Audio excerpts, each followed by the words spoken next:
Hopefully you're here to learn a little bit more about how districts are making big moves to create learner-centered systems. We have two amazing partners with us today, and we'll do a quick little introduction before we learn a little bit more about their story. I'm Katina Hancock. I'm a partner here at Learner Centered Collaborative. I'm almost at my 8th year with our organization. But prior to that, I was a principal in San Diego County, where I was also part of doing some big moves in the systems that I supported. So I'm excited to be able to talk about the work we do and then celebrate both Jackie and Allison's journeys. So Allison, you want to introduce yourself? Sure. I'm Alison Fieberg. I am the Assistant Superintendent of Instructional Services in the Del Mar Union School District here in San Diego. And Roxanne, I see you on the call from San Diego as well, so that's exciting. I have been part of the Del Mar Union School District for 20 years, and so I'm excited to just share today about our school district, the work we've been engaged in, and of course hear from other people and what they're working on and interested in doing for students. Love it. Awesome. You're up, Jackie. Hi, everybody. I'm Jackie Removcik. I'm an assistant superintendent in Hampton Township School District, which is very close to Pittsburgh. I've been in the district and central office since 2016.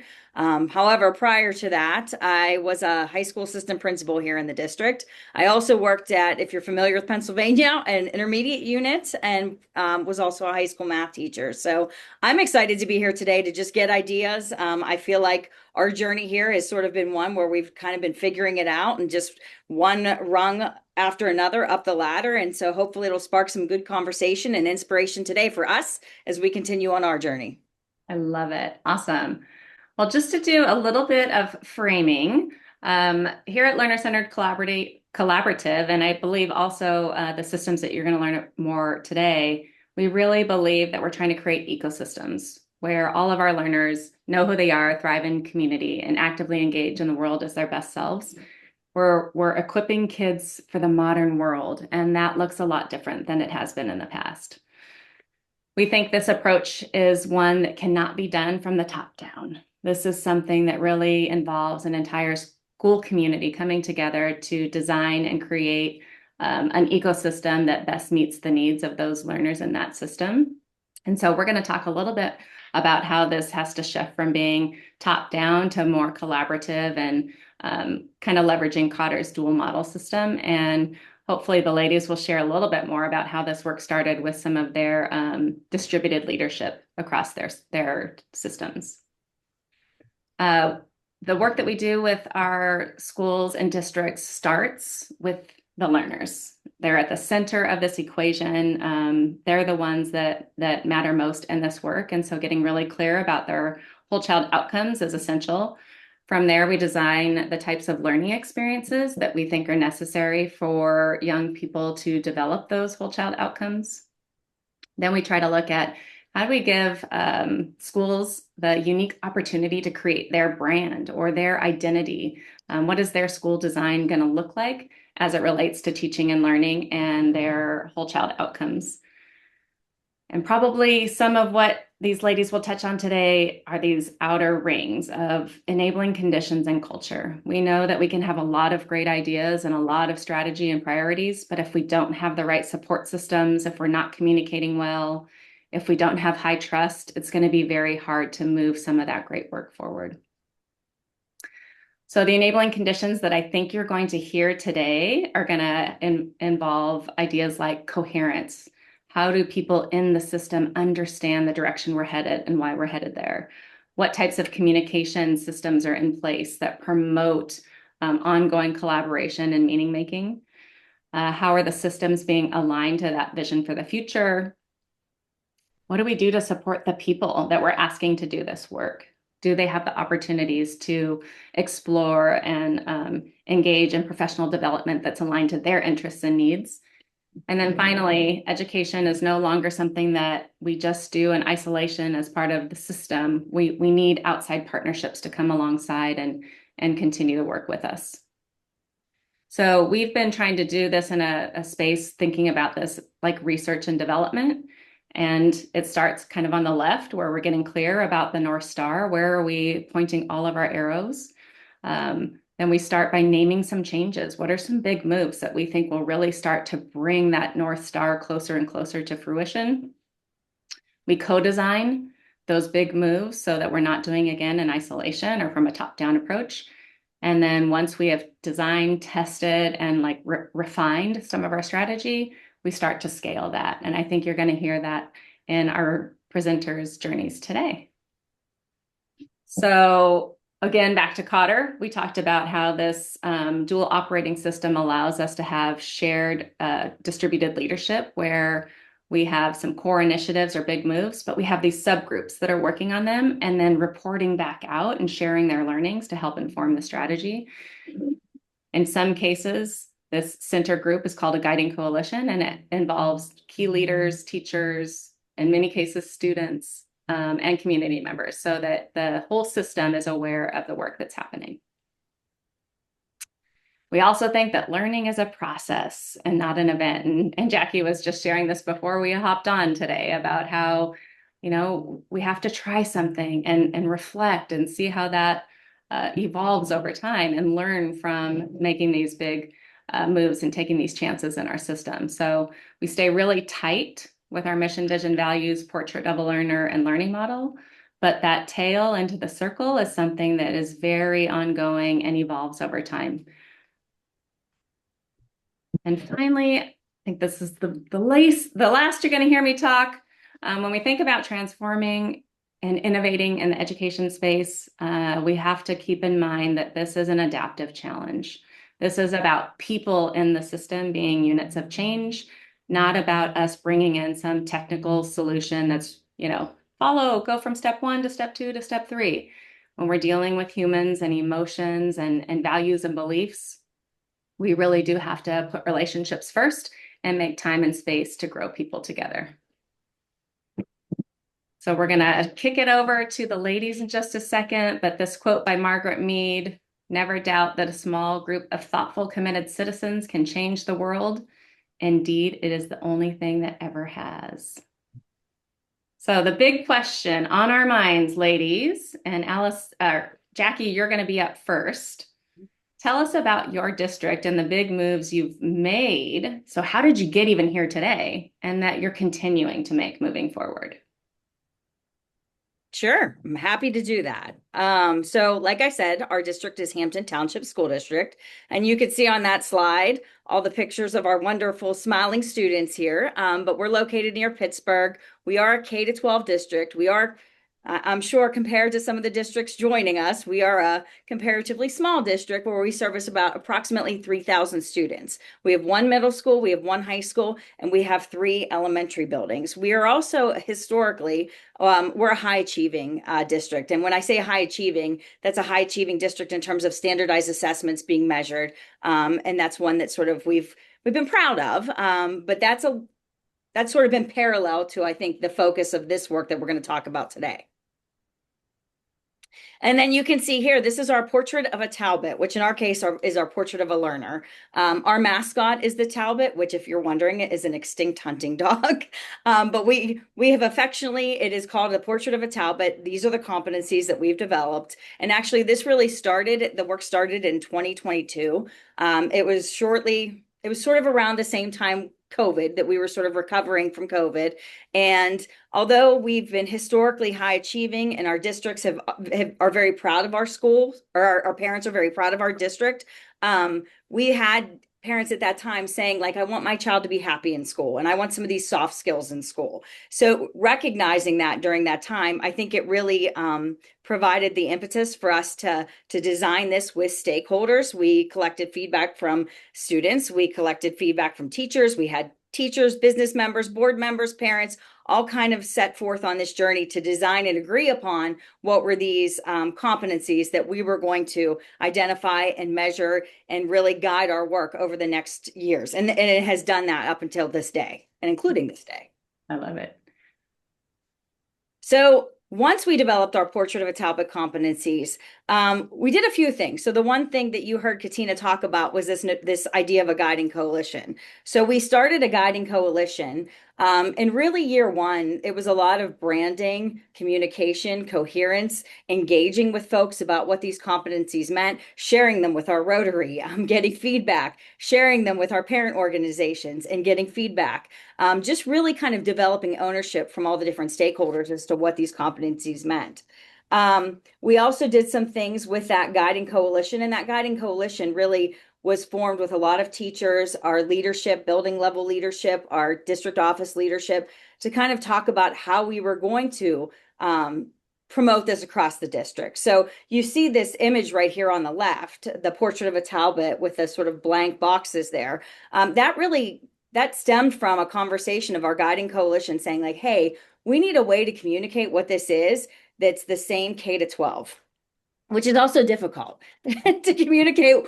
And, how are you communicating this to a kindergartner versus a 12th grader? So that really led to this idea of these blank boxes. And every teacher in our district has one of these posters that are they are a dry erase poster, where we wanted this also to be an instructional tool. So teachers, students can use this in whatever way they see fit. So as they're using it or thinking about maybe a different novel, and they might be connecting it to a different story, or how does the character in the book display empathy, and where's the evidence to support that? You'll see students writing on Post-it notes in them. You'll see teachers writing things in a math classroom, whatever it may be. This was something we used to kind of like brand it. At the same time, that first year, we spent a lot of time highlighting different stories in the district of how teachers were leveraging the competencies. We created a newsletter. We, as an admin team, we would do walkthroughs in classrooms, and we started to leave bright spots or love notes for our teachers, just really like calling out some of the different competency work that was happening within their classrooms and trying to pay attention to it. One of the other notable things that this group did was develop learning progressions. So for this first year, again, I'll go back to that kindergarten example of empathy. When we talk about what empathy means from the kindergarten level to what that means from a senior, those are different. And so we had to be thoughtful and start to articulate grade bands of what our competencies meant, what were sort of the objectives we were looking at across the different grade bands, and to develop some vertical articulation of that. So that was something that we engaged in that first year too. And certainly all of that was threaded through different professional development. As we kind of approached the year, we'd engage in different professional development opportunities with our competencies. Another thing that we did, and we actually did it with the partnership of the Learning Center Collaborative, is we had quite a few teachers participate in this innovation cohort, which really provided a safe space for teachers to kind of tinker with some different ideas in service of the portrait of a Talbot competency. So a great example of something that came out of this was this idea of one of our elementary teachers really leading student-led conferencing in the classroom. So she toyed with this idea, flushed it out, and participating within this innovation cohort was able to use parent-teacher conferences where the students came in and talked about what they were working on, why they were working on it. And in fact, what we saw even later was we were doing a walkthrough within this particular teacher's classroom, and we just kind of noticed it was workshop. But what we realized after the fact was the students were so cued in on what their needs were. They were self-selecting what workshop activities they were doing and the why they were doing it and how it supported those goals. This was, and we've continued with this innovation cohort for the past 3 years, just to allow our teachers like a safe space to connect with other districts who are engaged in this type of work and to try some different ideas as well. I love that it's inter-district as well, that you have the innovation cohort happening. That's great. And they get lots of great ideas from collaborating with all these different folks across the different districts. That's amazing. Our second year, we kind of did things a little bit differently. I mean, we certainly continued with the guiding coalition, but at the same time, I think one of the things that we did differently that kind of led this was we created, as part of our operational plan, which we have an operational plan we present every year, we created these big moves, and you can see them listed there. And that these are certainly more student-centered big moves. But we use this served as our operational plan in terms of what we are articulating our goals to be for our school board, for our community. And then as part of that, we formed 5 different school-based design teams, one for each of our schools, where our design teams for the schools could say, okay, out of these big moves, we want to focus on this. And we want to really kind of make this our own. And so we had some elementary schools really kind of the idea of the passion projects really resonated with them, and they really focused in and they tried that. We were able to at the same time invest in our instructional coaches as part of this process. For a long time, we only had instructional coaches at the secondary level. Through some grant funding, we've been able to kind of pilot this idea of an elementary portrait of a Talbot instructional coach to kind of support across the 3 elementary buildings, and also work as a coaching team to kind of move this work forward across the district. As our design teams were doing the different work, whether it's portfolios, student advisory, redesigning the high school schedule, all those different things. One of the things that we intentionally did is throughout the course of the school year last year is we had our design teams present to our school board each month to kind of share. And really, this really kind of kept the alignment there in terms of like what was our operational plan, which is now our big moves, aligned to what they saw and how that was playing out in schools. An example of how that work was playing out in schools. Another piece of this too is that we were able to, through these design teams and the work of our design teams, we were also able to kind of leverage our school as sort of a learning, the whole campus as sort of a learning opportunity. We would have our design teams participate in, again, learning walks of different buildings in our campus so they could see the portrait of a Talbot work that's happening. They left those bright spots, they celebrated and left so much in awe. Our high school teachers left in awe of what our elementary teachers were doing and vice versa. And it just created a really celebratory experience that I think helped really make this change be more from the ground up versus something that was coming from up and falling below. So it really helped to kind of make it more within the culture, for sure. I love it. And there's some different examples of some things that we've done. Last year we did a showcase of learning for one of the first times in our district, which was really well received. And our students were able to kind of talk about the competency. So academically, and our standardized testing results always kind of supported that. Academically, our students were doing very well, but this really presented an opportunity for them to kind of pull out those learners' mindset, empathy, all that competency work, and the evidence that they were really collecting along the way as they were participating in these different activities that they were able to showcase at the Showcase of Learning. Like I said, the competency-based learning and reporting, that's something that our primary teachers started last year, working to redesign sort of our report card experience to be more of a badging opportunity for our students so that, again, they had ownership in what they were doing and the why they were doing it. We looked at our high school schedule, and actually this year we have launched a new schedule at the high school, a 3-2 flex schedule, where we have typical days, more Monday, Tuesday, and Friday, and Wednesday and Thursday are block days where there's a lunch and learn time that students can direct, and we can offer our different opportunities for them to kind of pursue areas of interest for them. I love it. So again, here's some examples. This was year 2, but it gives you an opportunity to kind of see some of the things that happened. And I think what was nice, in a district like ours, there's obviously in all districts, there's an expectation for the elementary buildings to be similar in what they're doing, which sometimes I think they feel a little bit locked in creatively because of that. But because we were working towards the same big moves, it allowed our elementary buildings to really kind of look at this a little bit differently and to identify what was important for their teams in order to support these big moves. And you can see the examples there. The portrait puppies. So I believe in the next slide, you'll see an example of that.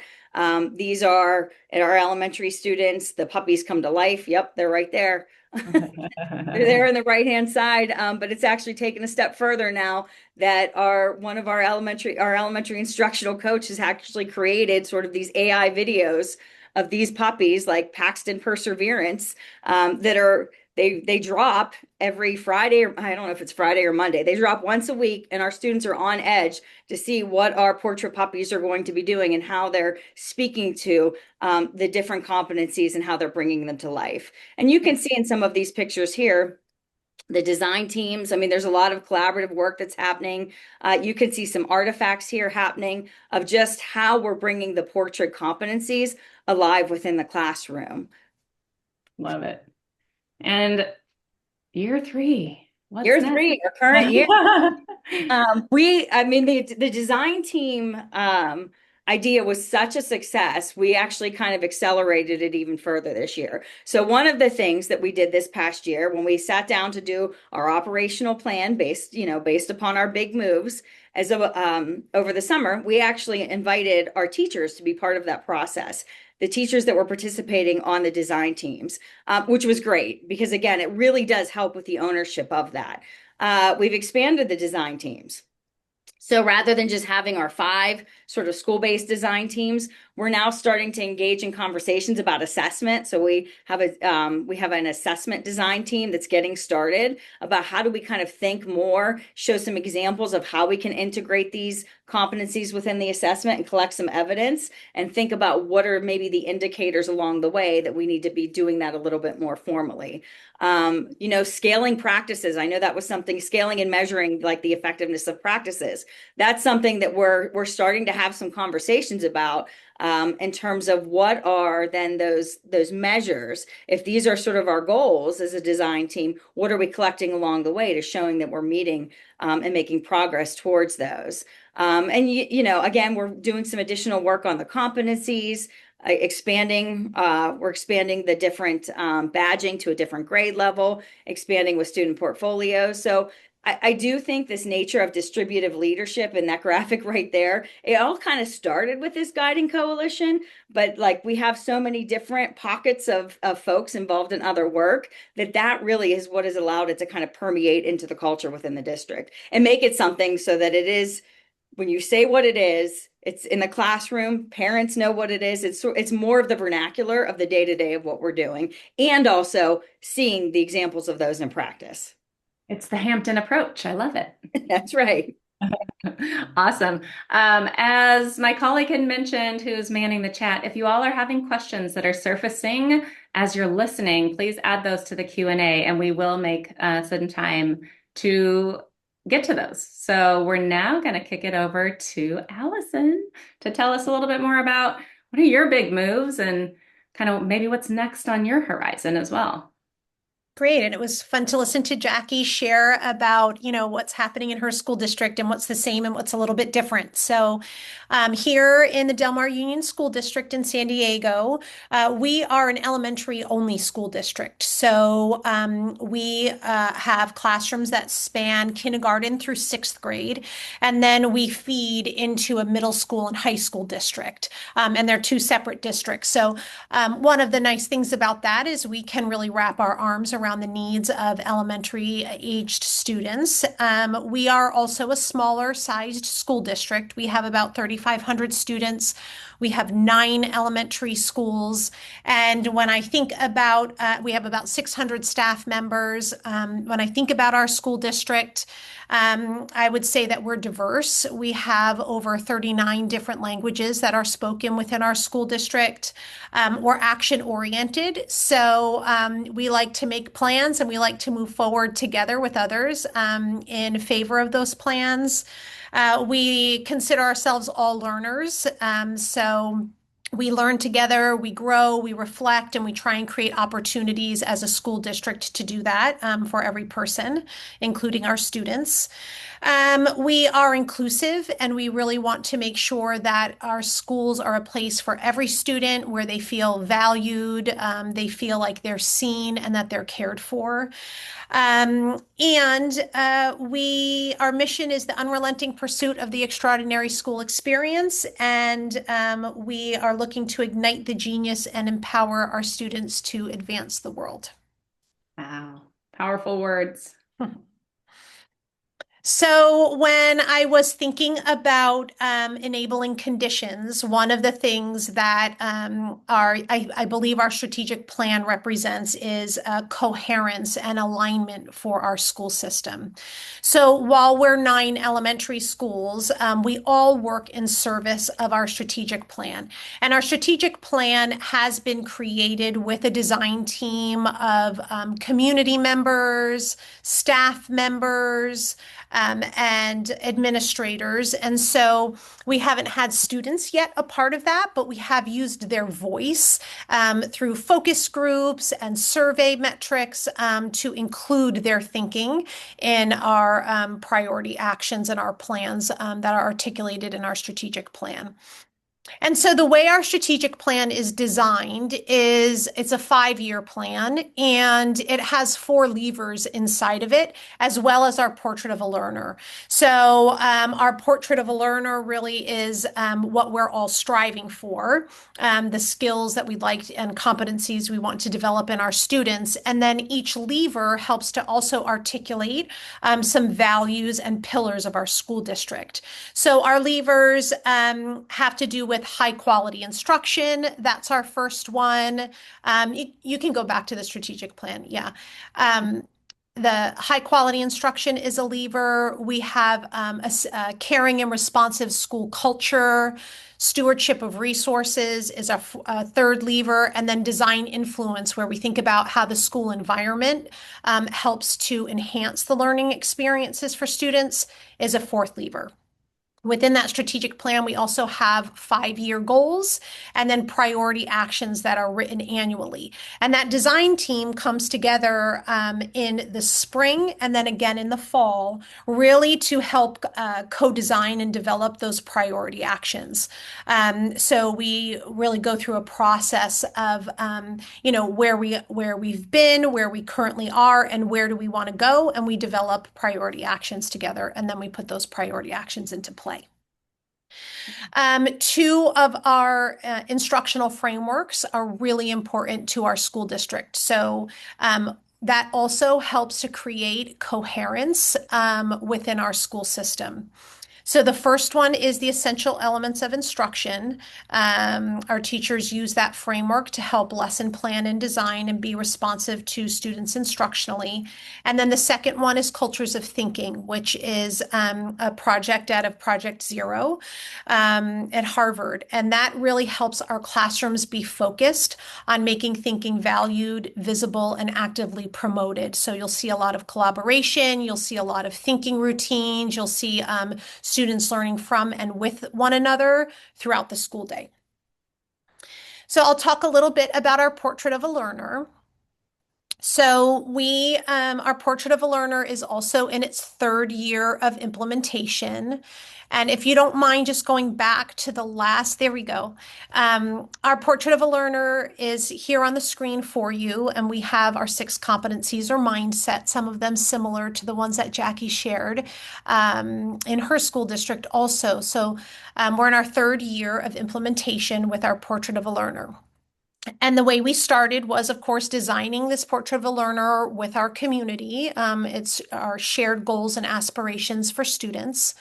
In our 2nd year, we worked with a committee of teachers, really with the focused goal of creating and designing some lessons that teachers could use in the classroom to be able to help develop a shared language for each one of the competencies. So our competencies, we developed definitions that came along with them, but the definitions were written in adult language. So as Jackie mentioned, when you're trying to articulate for students, in our case, from kindergarten through 6th grade or kindergarten through high school, what a competency means, you have to help students get clear with that. And we also knew our teachers needed to get clear with it too. So the lessons helped to provide an entry point for all teachers in each of the competencies and was something that they could just easily put in play with students.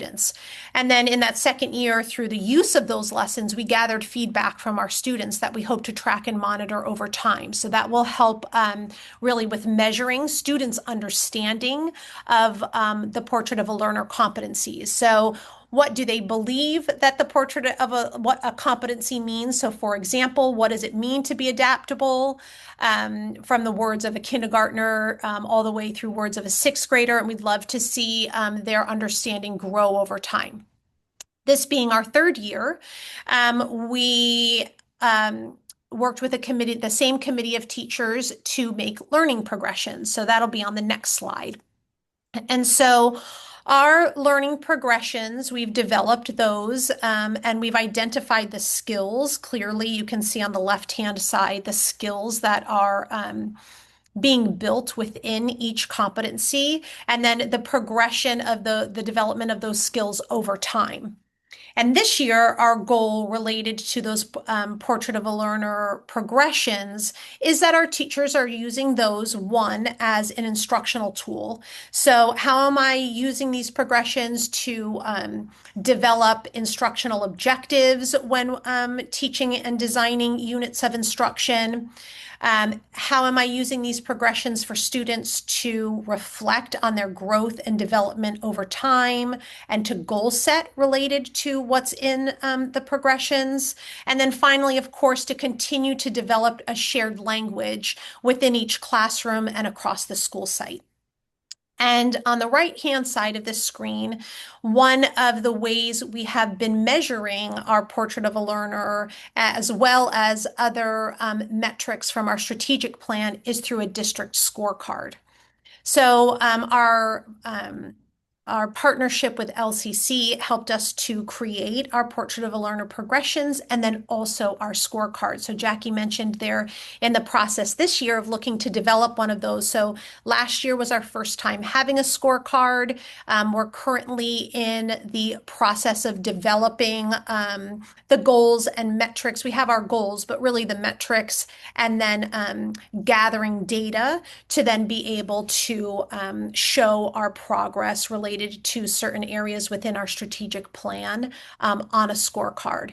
The nice thing about a scorecard is that it's a great communication tool. So when you also talk about enabling conditions and communication, a scorecard really allows in one nice place an opportunity to pull together something that's also visually appealing. I think about parents as they're trying to make sense of, the language of school and how school is different today than it was when they were in school or when we were in school, perhaps. Our scorecard helps to articulate what our values are, what our goals are, and then put in one place metrics associated to those things. I love that. Is that public? So it's publicly facing for the whole system? It is. I love that. Yeah. Awesome. And then our principals use it in principal chats or principals coffees with the community. So thinking about ways that you can pull it off of a website and bring it into conversation. So we also use it as a tool for messaging within our board presentations, things like that, really to continue to try and create some coherence and connection around our work and how we're measuring it and how we're doing for the community. Love that. Awesome. Okay, and so then one of the other things that Katina, you mentioned around enabling conditions is talent growth and development. So I think that's something that we are very proud of in our school district is the professional learning model that we have developed over time. And so I shared just some of the drivers that we developed with staff related to what is the purpose of professional learning and what does that look like in a school district when you have constantly new staff coming in, and then the average tenure of some of our staff is about 18 years. So you have to think about the evolving needs of educators and thinking about how do you meet that, over time. And so what we have developed are our core instructional competencies for our educators. And so I linked that below in the slide deck also. But what that helps to do is really identify what are the core tenets, what are the really important things that educators in our school district need to know about. So when I mentioned our instructional frameworks, cultures of thinking, the essential elements of instruction, cognitively guided instruction in mathematics would be another area, as well as what they need to know about curriculum and any new curriculum that comes on board, what they need to know about the standards. We know that there's a lot that teachers navigate and need to have strong skills in a variety of areas. So we have articulated those areas for our school district on the core instructional competencies. And then when we develop professional learning each year, we do it in a cohort model. So we have different cohorts happening concurrently throughout the school year, and we have different teachers in those cohorts. So we have cohorts for mathematics, we have cohorts for cultures of thinking, we have cohorts for the essential elements of instruction, and those cohorts really allow you to build a base understanding of those core instructional competencies. So we know as you're coming new into the system, all teachers have an opportunity to learn through a cohort model in those three areas. And then we offer opportunities for them to continue to strengthen those skills. So different opportunities for them to opt into throughout the school year. And so those are more choices that teachers have.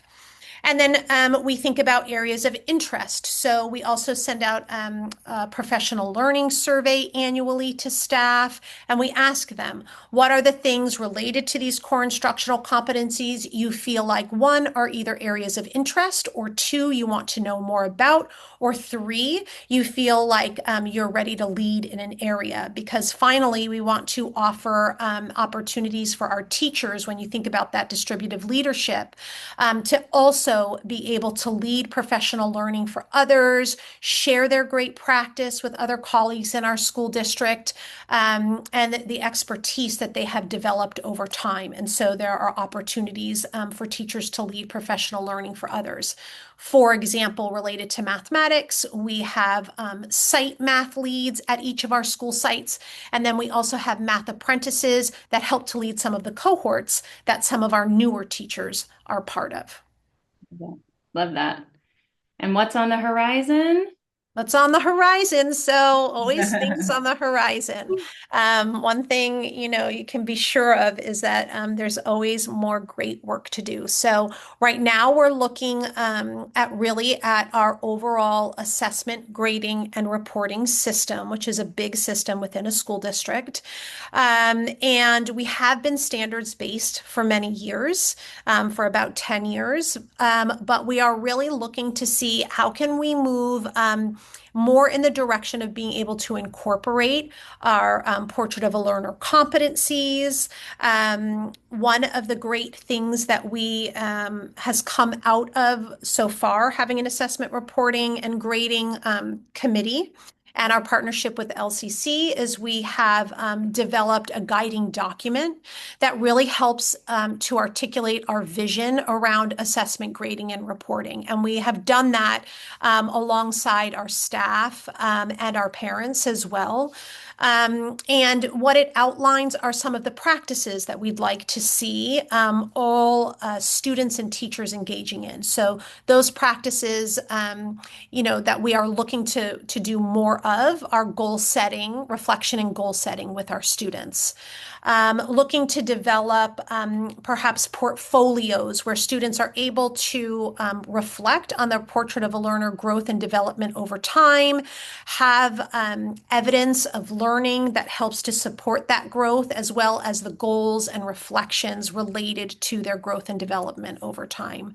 And then we're also looking at revising our report card. One, really, again, to be able to look at skills and competencies, and of course, learning with academic learning within the standards, but how can that look different? Because we know more now than we did 10 years ago. Our pedagogy has evolved, and we also want to make sure that our systems are evolving with our practices. So that is still good work on the horizon. And one of the best things, again, is our assessment, grading, and reporting guiding document, because we can go back to that vision as we continue to make decisions moving forward. Love that. Love that. And the chat and the questions are going off the hook around grading and reporting and academic content standards. So I think one of the things that folks get, not maybe hesitant's not the right word, but how do we ensure that learners are progressing academically and social emotionally? And so folks are kind of wondering if you can talk a little bit more about how you're ensuring both that kind of academic rigor and those whole child outcomes. I don't know who wants to go first. Sure. Jackie, do you want to share first? Sure. I mean, I can tell you that's something we continue to work towards, hence why our district-wide assessment design team this year. But I think, part of what we've done too is we've had at some of our primary grade levels as well, the standards reporting, which we've then sort of migrated to the badging and the competency, and having the competencies then as part of the badge books that our kindergarten and first graders are working towards. I think at the secondary level, part of our hope with the assessment design team is we can start to kind of use our learning progressions and leverage our learning progressions to take some of those objectives and skills and create example rubrics of what this could look like across the different levels. So I'll give you an example. I know, and I'm keeping in mind a middle school teacher who is a STEM-based teacher and often comes to the table thinking like collaboration, communication, it needs to look the same. Well, if we're all driving towards those learning progressions and using the language within those learning progressions to make sure we're assessing, collecting evidence, designing it as part of our rubrics, then that helps towards that process and that vertical articulation. So I can tell you, we're still continuing to work towards it. The other piece of it, I think that helps really, the more opportunities you have for students to kind of get in front of you and talk about what they're doing and what they experienced and how it's connected to the competencies, the more you reinforce the nature of the academic skills and all of those other competencies that are happening as well. And actually, the more wow impact it really has, I think, is us for adults. So I think we're trying to do more and more where we have our students even presenting some of these different things to teachers as part of our teachers' professional learning, because it really does. We did that last year at our high school level, where we had our students just present some of the things that they had been working on. And our teachers were so amazed to see sort of some of the interdisciplinary connections, but then also just how much of the competency work was happening and how kids were making sense of it. So still work in progress for us, but I think those are some examples maybe to start thinking about and for us to build upon. What would you add, Alison? And I think it's a great question, and one that we hear from our community often because, of course, we all want to make sure that students are challenged and experiencing learning at a point of challenge, and that looks different for each individual child. And so how do you help really promote personalization within the classroom? So we're moving beyond a one-size-fits-all model for every child, and we're really planning for entry points and high ceiling tasks for students to be able to engage in to really take things to a higher level or deepen their understanding over time. And so when I think about the assessment and grading and reporting process, we are still, we've had 5 meetings, so it's still a work in progress, but, and we're elementary only. So we are not competing with the conversation around transcripts and all of that. So, I do want to place it in an elementary context, but what we're thinking about here a lot is students experiencing learning at a point of challenge, and our framework, creating a culture of thinking, helps us do that. We're thinking about unit design when we're thinking about how can we use a variety of assessments throughout a unit, assessments of learning, but also assessments for learning. So what am I learning about a child and where they are, and how am I using that to inform my next instructional steps? And then, as Jackie mentioned, I think, really bringing students into that conversation and giving them the access and ownership and agency over their learning is also something we've really been paying attention to. So how do we help teachers be able to meet with students regularly and have students reflect as an ongoing practice, set goals, and then be able to track and monitor their own progress? And so what that looks like in kindergarten, we have still yet to define, but we have some really great pictures of practice that are happening right now in some of our, both primary and upper grades. So I'm excited to see what that looks like, as it comes to life. Awesome. Can you ladies talk a little bit more about just again these essential standards? Have you done any type of prioritization that allows your staff to know these are the core competencies that our kids need to develop across the grade span?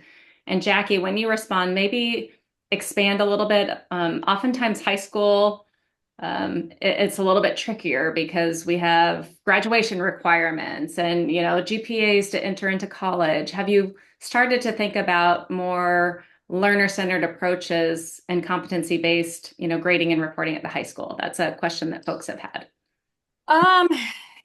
So that is tricky, because as I said, we're a high achieving district, and our parents and students have high expectations, and that also makes that it's a competitive world out there in terms of what they're trying to experience. Now, that being said, I think some of these experiences, hopefully by the structures that we're putting into place, like the 3-2 flex schedule, where students now have the opportunity in their day that they have a sort of this block of unstructured time that they can go and access different opportunities. Our hope, and I say that it's November of year one of this, but our hope is that we can use that time for them to do some of these projects that they're just really into. We have students working at the high school level. We have students working on passion projects. We have students who are getting research published. Those are those kinds of opportunities that are going to make you even more marketable in terms of your college pursuits or your outside the K-12 world pursuits. So we really are trying to put more stock in internships, externships, those kind of opportunities for our students, because the college, the GPAs, all of that is what it is. But how can we use and leverage those experiences, which really support the competencies, to kind of further build their own portfolios? And even thinking about, some of the early conversations we're having, or how do we take artifacts and evidence of their experience along the way related to these competencies and use that as part of their own professional resume. So that's something that we're toying with and beginning those conversations. Love that. I love that. And Katina, I'll just talk a little bit about when you talked about high leverage standards, or, really thinking about what do kids need to know and be able to do. We are in the process of thinking about that in reading. In mathematics, we've done a lot of that work, thinking about what are the big standards or the big groups of standards, and the way the California standards are written actually helps with that. But we've worked with our teachers to provide guidance and documents really that help to articulate, what are those big standards or groups of standards, and how much time should you be spending on them, as well as what are the resources you can use to help students develop and grow in those areas over time.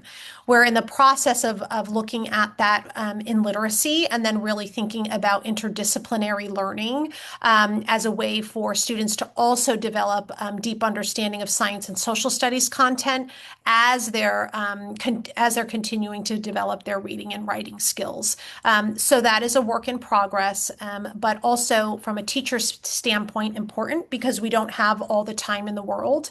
And if we can help teachers really recognize, here's where I need to spend, a lot of my time with students, and I can personalize within this. I think that, the learning experience will be more meaningful, and you'll see students continue to grow in the areas that are most important. I love that. I love that. All right, here's another question from a panelist, and it's probably top of mind for a lot of folks in education right now, with AI becoming so prevalent.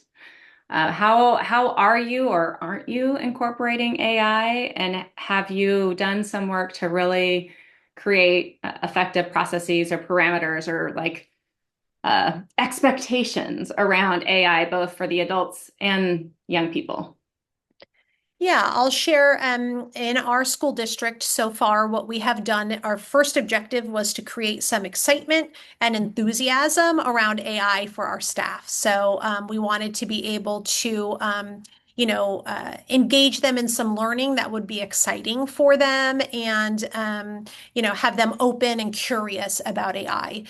So we did some of that learning last school year. We looked at some tools for unit design, for differentiating learning, all only teacher-facing tools. And we also came up with a draft guidelines for staff use, just so that we could have something, that talked about what are the real important safety things that we need to monitor related to our use of AI. And then we also invested in some AI tools for our staff. This school year, what we're focused on is creating more of a guidebook or a playbook with our staff and our families that help to articulate more ideas around what do we actually want AI to do for us or for our students in service of what we value related to our portrait of a learner and our instructional frameworks. So what we're going to do is we're going to have a round table of teachers, we're going to have a round table of staff, round table of parents, and really get their input to create maybe something like a crosswalk of our portrait of a learner and AI. As I mentioned, a playbook around the use of AI in our school district and in service of what are the things that we need to be cautious of, and then really plan for AI literacy for our students, because even though again, elementary students, they still, it's really important that they begin to develop an understanding of what AI is, what they need to know about AI, and how it will be part of their life as they grow. I love that. And actually, I think for us, it's really reaffirmed our commitment to our portrait of a Talbot and the competencies. Because obviously things like critical thinking, collaboration, if any of the conversation that's happening about the future of the workforce with AI being part of it really speaks to those sort of soft skills that students need to have. So we're in a similar place. We've done some professional development. I want to say it was last year we kind of rolled out for our teachers, like the teacher workload, teacher-facing tools that can help in terms of differentiation and so forth. This past year, we've actually across some of the different levels, we've rolled out some PD with our teachers regarding some student tools. Now, at the same time, we've had our instructional coaches from across the board really kind of leading this charge. They've created a guidebook for our teachers about here are some things to consider. Here's how you can use it. Here's some tips for prompt engineering, setting some parameters with your students in terms of being clear of when it can be used, how it can be used, what are the frameworks to do that, and just trying to kind of guide the work as a district. Part of the professional development we're doing this year is really, it's sort of the tools, both from a student perspective, a teacher perspective, but then there's also the AI ethics of it as well. So we've really found a need to start to kind of make sure we're teaching about AI and have some of those discussions about what does that mean, when you're looking at it. Where is this data pulled from? What does it represent? Whose viewpoints represented? Who's not represented? And that all requires some of those critical thinking. So our March Professional Development Day is really going to be sort of an intersection of AI, but our portrait of a Talbot competencies and how those are critical and what of those competencies are really needed through that AI lens. Amazing. And I wish we could keep going and going and going, because I'm sure there's so much wisdom for you to impart. But I wonder if you could just do a quick little, maybe 30 seconds or less, like, what is your best advice for folks that are thinking about tackling work that you all have been undertaking? Like, what's the baby step they take, or like the mindset they should have? What's your like 30-second words of wisdom to start to shift? My 30-second words of wisdom would really be to listen to students and understand their experience. And from there, you'll know what are the big moves that you need to focus on in your context, because context is important. Love that so much. Awesome. And I would, in sort of service of that, I would say that the design teams, really kind of leveraging your people, because when our teachers, they were able to see their input in our operational plan, in our goals. That creates so much momentum and so much buy-in that then translates into the classroom day after day. And that's really where it matters. So that, for having all those different design teams, has been really crucial for us. Yeah, we're finding that kind of like research and development aspect of think big, think bold, craft some plans, test it, do it. It really is impactful. Well, ladies, we're so grateful that you took an hour out of your busy, busy schedules to make time to share your journey with us. Folks are clamoring for all the resources and things. So don't worry, we will make sure that we send out lots and lots of resources for y'all to dig into. Just want to appreciate you all for also, just really thinking about kids first. It's something that we need to be doing more and more of across the country. So your models are going to be ones that hopefully people can learn from and start to replicate. If you're interested, anybody that's joining us, we do this work not only in California and Pennsylvania, but across the country as well. And we love to connect you to others that are being innovative and being forward thinking about what's best for kids. Here's our network. This is not exclusive, but we do have, I want to say it's just shy of 1 million students that we've been working with in the last couple of years. So it's pretty awesome to see the impact that this work has with people that are very big believers in that the systems need to evolve. We will include this slide deck, so I'm not going to introduce all of our partners to you all, but you can take a peek. We'll also have lots of resources specific to both Jackie and Alison's systems, but also just if you are looking for somewhere to start or you're anxious to get your hands on some next steps to shift your system to learner-centered, check out our blog and our resources.